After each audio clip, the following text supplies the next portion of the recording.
I never believed in ghosts, not until I moved into that house. It was an old place, cheap rent, and way too big for just me. But the moment I stepped inside, I felt it. Something watching me. Something. Wait. This place is perfect. I can finally have some peace and quiet. The first night was uneventful. I unpacked, ordered pizza, and fell asleep on the couch. But the second night, that's when I heard it. What the hell was that? A soft scratching sound, like nails dragging across wood. It came from the kitchen. I grabbed a flashlight and crept toward the noise. Hello? Is someone there? The scratching stopped. I shone the light around the kitchen, but nothing was out of place. Then I noticed it. The cabinet under the sink. The door was slightly open.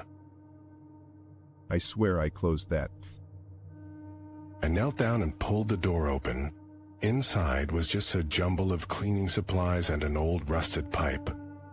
I laughed at myself for being so jumpy. Get a grip, man. It's just an old house. But as I stood up, I heard it again. The scratching. This time it was louder, and it was coming from inside the cabinet. No way. I slammed the cabinet shut and backed away. My heart was pounding. I told myself it was just a rat or something, but deep down, I knew it wasn't. The next morning, I tried to forget about it. I went to work, came home, and made dinner, but as I was washing the dishes, I felt it. A cold breath on the back of my neck. What the? I spun around, but there was nothing there, just the empty kitchen.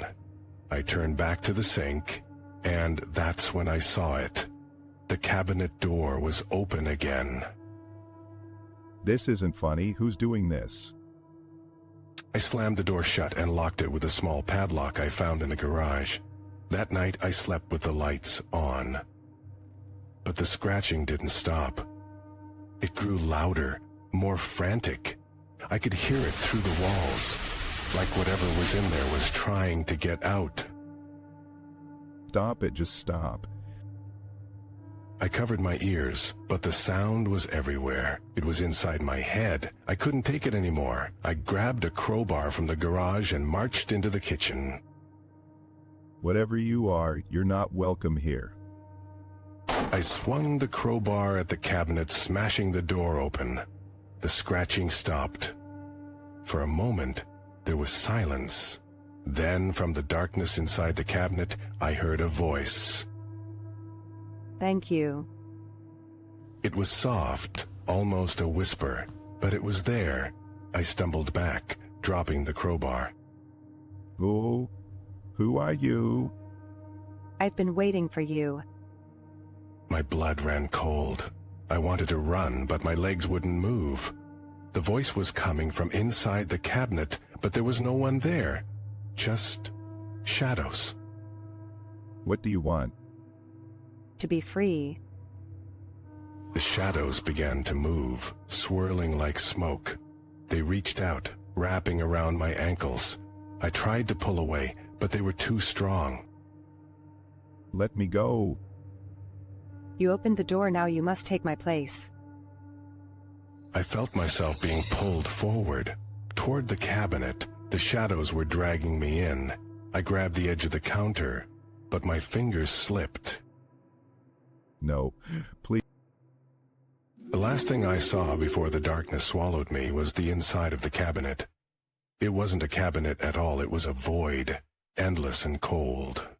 When I woke up, I was in the kitchen. The cabinet door was closed, the lock still in place.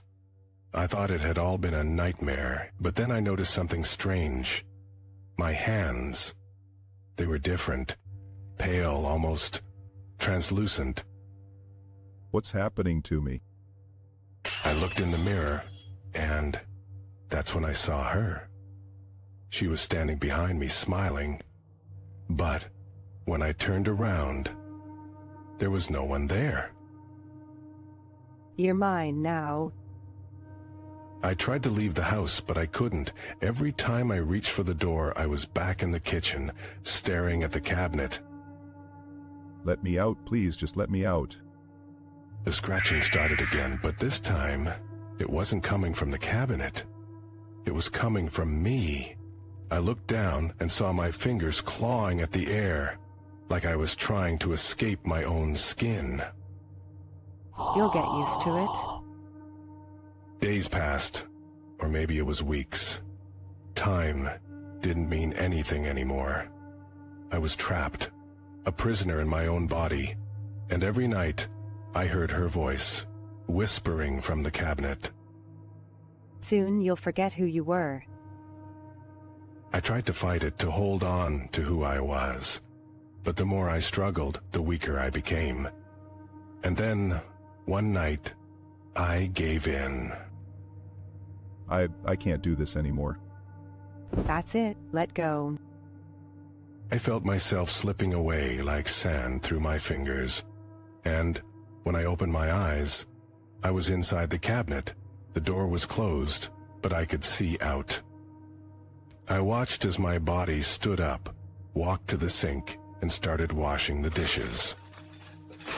No, this can't be happening. It's your turn now. I tried to scream, but no sound came out. I was trapped, watching as she lived my life, and then I heard it. The scratching. It was coming from outside the cabinet. Someone was out there. Hello, is anyone home? A new voice. A new victim. I wanted to warn him, to tell him to run, but I couldn't. All I could do was watch as he opened the cabinet door. What the hell is that? Thank you. The shadows reached out, wrapping around his ankles. He struggled, but it was no use. I watched as he was pulled into the void, just like I had been. No, let me go. When it was over, the door closed and the lock clicked into place. I was alone again, trapped in the darkness. But I knew it wouldn't be for long. Soon, someone else would come, and the cycle would begin again. You'll get used to it. But I never did.